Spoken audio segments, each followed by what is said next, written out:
ছুটির দিন অ্যাটলিস্ট এই খাবারটা রেস্টুরেন্ট থেকে খেয়ে আসতাম। না, অবশ্যই আমরা রেস্টুরেন্ট থেকে খাবারটা খেয়ে আসতাম না, কারণ এখানে কতগুলো মেয়ে তোমার দিকে তাকিয়ে ক্যালক্যাল করে হাসতেছিল।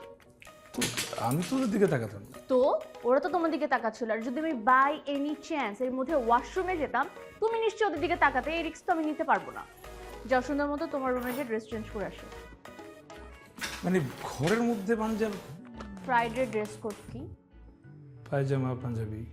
আয়রন করে সেট করা আছে, সেট হয়ে ডাইনিং টেবিলে চলে আসো, আমরা খাবো। যাও যাও।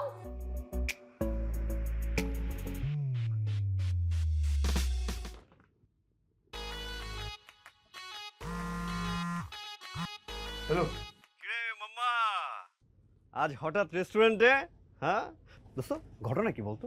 মানে আমি নিমির সাথে রেস্টুরেন্টে, তুই তুই জানলি কেমনে? হ্যাঁ আরে আজব, তুই তোদের দুজনের একটা সুন্দর কাপল পিকচার পোস্ট করলি না ফেসবুকে?